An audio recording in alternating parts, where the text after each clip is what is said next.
Welcome to Indian Jobs Mill. Indo-Tibetan Border Police Force. இந்தோ-திபெத்திய எல்லை காவல் படை மினிஸ்ட்ரி ஆஃப் ஹோம் அஃபேர்ஸ் உள்துறை அமைச்சகத்தோட கட்டுப்பாட்டில் இருக்குது. ஸோ இங்கேருந்து constable motor mechanic, head constable motor மெக்கானிக்கான நோட்டிஃபிகேஷன் அனௌன்ஸ் பண்ணிட்டாங்க. அதாவது கான்ஸ்டபிள், ஹெட் கான்ஸ்டபிள் இதுக்கு நீங்கள் 12th படிச்சிருந்தாலும் அப்ளை பண்ணிக்கலாம். இல்லை அப்படின்னா 10th வித் ஐடிஐ முடிச்சிருந்தாலும் அப்ளை பண்ணிக்கலாம். ஸோ நல்ல ஆப்பர்ச்சுனிட்டி, கண்டிப்பாக இதை யூஸ் பண்ணிக்கோங்க. இது எல்லாமே குரூப் சி நான் கெசட்டட் போஸ்டிங் தான். ஸ்டார்டிங்கில் டெம்பரரியாக இருக்கும், அதுக்கடுத்து கண்டிப்பாக பர்மனன்ட் பண்ணுவாங்க. ஓகேங்களா? இது ரெகுலர் சென்ட்ரல் கவர்மெண்ட் போஸ்டிங் தான். So online application 24th December start பண்ணுறாங்க. ஸோ இன்னும் அப்ளிகேஷன் அதாவது இன்னையிலேருந்து நீங்கள் அப்ளை பண்ணிக்கலாம். So 24th December. சரிங்களா? ஸோ லாஸ்ட் டேட் 22nd Januaryக்குள்ளே நீங்கள் அப்ளை பண்ணி முடிச்சிடணும். ஸோ இன்னையிலேருந்து ஆன்லைனில் அப்ளை பண்ணிக்கலாம். எப்படி ஆன்லைனில் அப்ளை பண்ணணும் அதுக்கான வீடியோ கூட நம்ம சேனலில் அப்லோட் பண்ணுறேன். சரிங்களா? ஸோ அடுத்து போஸ்டிங் கேட்டகரி வைஸ் வேக்கன்சி கொடுத்துருக்காங்க. Head constable total vacancy, category wise vacancy, UR, SC, ST, OBC, EWS எல்லாருமே வந்து அப்ளை பண்ணிக்கலாம். இந்த வேக்கன்சிஸ் கண்டிப்பாக இன்க்ரீஸ் பண்ணுவாங்க. டென்ஷேட்டிவாக தான் கொடுத்துருக்காங்க. சரிங்களா? அதாவது இப்போதைக்கு தோராயமாக கொடுத்துருக்காங்க. இது ஃப்யூச்சரில் மேபி இன்க்ரீஸ் ஆகலாம் ஆர் டிக்ரீஸ் ஆகலாம் அப்படின்னு சொல்லிட்டாங்க. அந்த அப்டேட் எல்லாமே இந்த வெப்சைட்டில் தான் இன்டிமேட் பண்ணுவாங்க. இதில் ஒரு 10% ஆஃப் வேக்கன்சி எக்ஸ் சர்வீஸ் மேனுக்கு ரிசர்வ் பண்ணியிருக்காங்க. அதாவது அவங்க கொடுத்துருக்க காலி பணியிடங்களில், மொத்த காலி பணியிடங்களில் 10% காலி பணியிடங்கள் முன்னாள் இராணுவத்திற்கு இடஒதுக்கீடு பண்ணியிருக்கோம் அப்படின்னு சொல்லியிருக்காங்க. சரிங்களா? ஸோ அடுத்து சேல்ரி ஹெட் கான்ஸ்டபிள் 25,000 81,000 இருக்கும். So basic salary 25,000. Constable 21 69, basic salary 21,000. இது எல்லாமே 7th பே கமிஷன் படி தான் உங்களுக்கு சேல்ரி இருக்கும். பேசிக் சேல்ரி அது போக டியர்னஸ் அலவன்ஸ் இருக்குது. அடுத்து பாருங்கள், HRA, transport allowance, leave allowance, compensatory allowance, free accommodation. So டிரான்ஸ்போர்ட்டும் ஃப்ரீ தான். நீங்கள் போகிற வர போக்குவரத்து செலவு அது எல்லாமே ஃப்ரீ தான். மெடிக்கல் ஃபெசிலிட்டி இருக்குது. அக்காமடேஷன் தங்கிறதுக்கான ரூம் அவங்களே வந்து ப்ரொவைட் பண்ணுறாங்க. ஃபுட்டு இது எல்லாமே ஃப்ரீ தான். நல்ல ஆப்பர்ச்சுனிட்டி, கண்டிப்பாக இதை யூஸ் பண்ணிக்கோங்க. ஓகேங்களா? ஸோ அடுத்து ஏஜ் பாருங்கள். ஹெட் கான்ஸ்டபிள் 18லேருந்து 25 ஏஜுக்குள்ளே இருந்து அப்ளை பண்ணிக்கலாம். இது வந்து ஜென்ரல் கேட்டகரிக்கு மட்டும்தான், யூஆருக்கு மட்டும்தான். ஓபிசி, எஸ்சி, எஸ்டிக்கு ஆஸ் யூஷுவல் ரிலாக்ஸேஷன் இருக்கும், ஏஜ் ரிலாக்ஸேஷன் இருக்கும். அதை யூஸ் பண்ணி நீங்கள் அப்ளை பண்ணிக்கலாம். ஸோ மினிமம் குவாலிஃபிகேஷன் 10th, அதாவது +2 முடிச்சிருக்கணும். +2 முடித்து இந்த மோட்டார் மெக்கானிக்கில் சர்டிஃபிகேட் இருந்தால் நீங்கள் அப்ளை பண்ணிக்கலாம். ஆர் ஐடிஐ முடிச்சிருந்தாலும் அப்ளை பண்ணிக்கலாம். ஓகேங்களா? R diploma in automobile engineering படிச்சிருந்தாலும் அப்ளை பண்ணிக்கலாம்.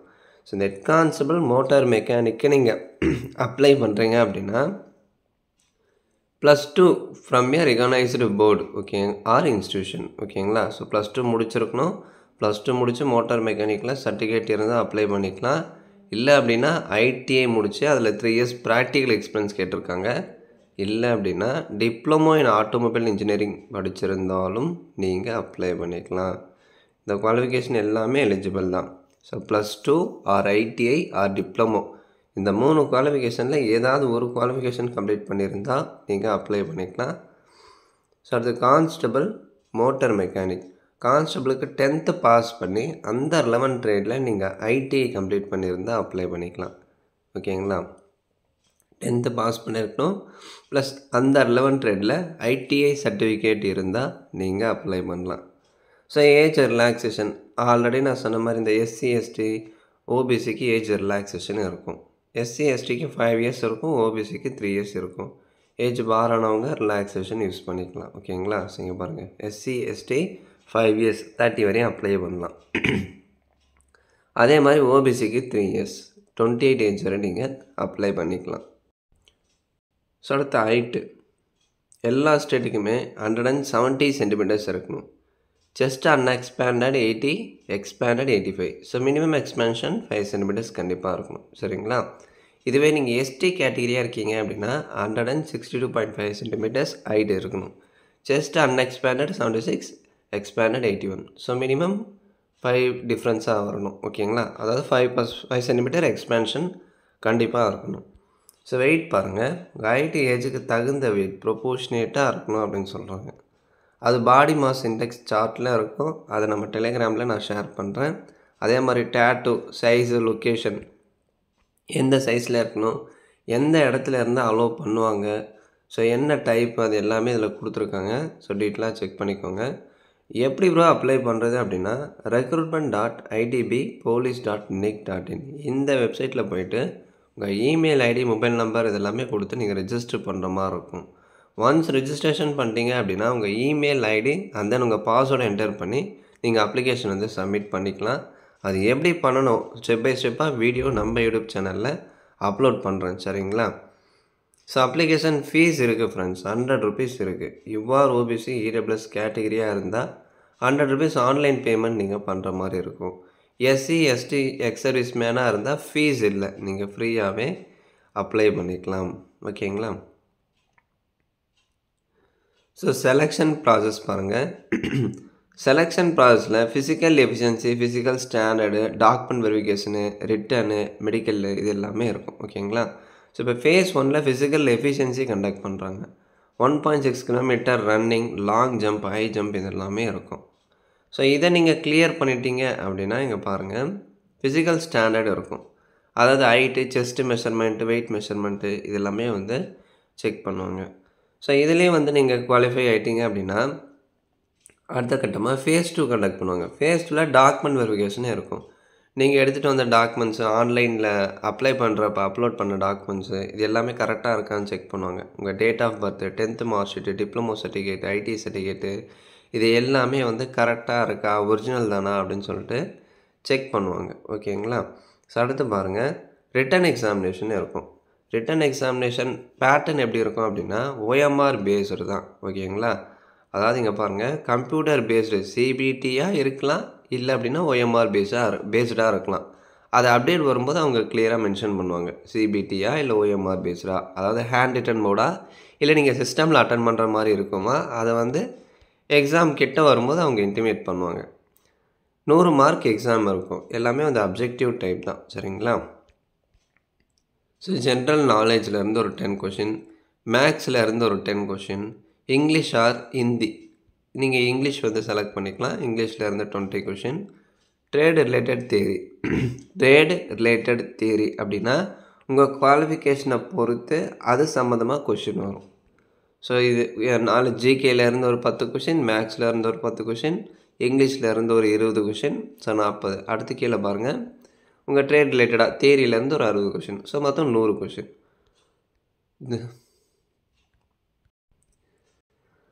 ஸோ இப்போ ஹிந்தி ஆர் இங்கிலீஷில் இருந்து 20 கொஷின் வரும் அப்படின்னு சொல்கிறாங்களே, இது வந்து ஆப்ஷனல் தான். நீங்கள் ஹிந்திலேயும் வந்து உங்களுக்கு ஹிந்தி தெரிஞ்சால் அந்த 20 கொஷினை வந்து நீங்கள் ஹிந்தியில் அட்டன் பண்ணலாம். இல்லை ப்ரோ எனக்கு ஹிந்தி சுத்தமாக தெரியாது அப்படின்னா அந்த 20 கொஷினை நீங்கள் இங்கிலீஷில் அட்டன் பண்ணிக்கலாம். அது ஆப்ஷனல் தான். சரிங்களா?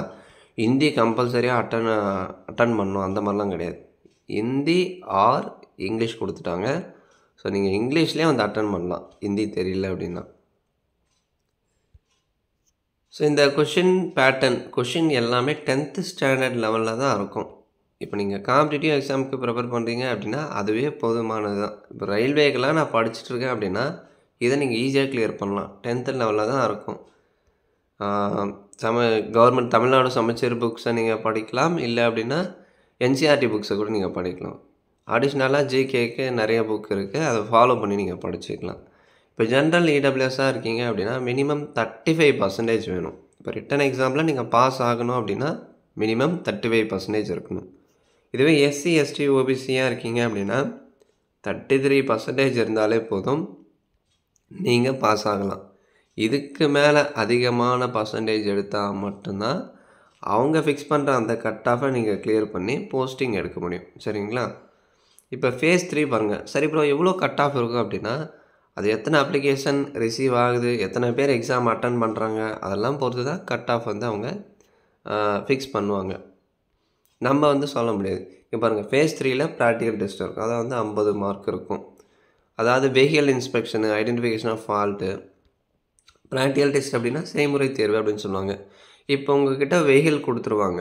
வெஹிக்கல் கொடுத்துட்டு அதை வந்து செக் பண்ண சொல்லுவாங்க. அதாவது அதில் ஏதாச்சும் ஃபால்ட் இருக்கா, டிஃபெக்ட் இருக்கா, அதே மாதிரி டூல்ஸ் கொடுத்துட்டு உங்களை ஹேண்டில் பண்ண சொல்லுவாங்க.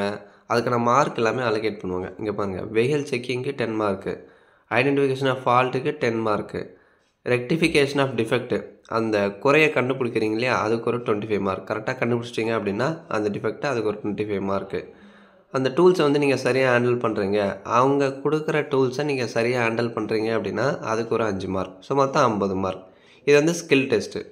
ஃபைனலாக மெரிட் லிஸ்ட்டு. இந்த ப்ராக்டிக்கலு, அப்புறமேட்டு இந்த ரிட்டனு, ஸ்கில்லு இதெல்லாமே பேஸ் பண்ணி ஒரு ஃபைனல் மெரிட் லிஸ்ட் வந்து ரெடி பண்ணுவாங்க. அந்த மெரிட் லிஸ்ட்டில் யார் வந்து இருக்காங்களோ அவங்களுக்கு டீட்டெயில்டு மெடிக்கல் எக்ஸாம் கண்டக்ட் பண்ணுவாங்க. ஸோ செலெக்ஷன் ப்ராசஸ் இப்படி தான் இருக்கும். ஃபேஸ் 4ல் டீட்டெயில்டு மெடிக்கல் எக்ஸாம் இருக்கும். இந்த PET, PST, document verification, written exam, practical இதை பேஸ் பண்ணி மெரிட் லிஸ்ட் வந்து ரெடி பண்ணுவாங்க. அந்த மெரிட் லிஸ்ட்டில் யார் இருக்காங்களோ அவங்களுக்கு ஃபேஸ் 4ல் மெடிக்கல் எக்ஸாமினேஷன் இருக்கும். மெடிக்கல் எக்ஸாம் எங்கே கண்டக்ட் பண்ணுவாங்க அது எல்லாமே உங்களுக்கு அடுத்தடுத்து செலெக்ஷன் ப்ராசஸ் கிளியர் பண்ணுறப்ப தான் உங்களுக்கு தெரியும். சரிங்களா? அது அப்டேட் வரும்போது நம்ம டெலகிராமில் ஷேர் பண்ணுறேன். இந்த வீடியோவை நிறைய பேருக்கு ஷேர் பண்ணுங்கள். பிடிச்சிருந்தா ஒரு லைக் கொடுத்து கமெண்ட் பண்ணுங்கள். ஸோ மறக்காமல் சப்ஸ்கிரைப் பண்ணுங்கள். தேங்க்ஸ் ஃபார் வாட்சிங்.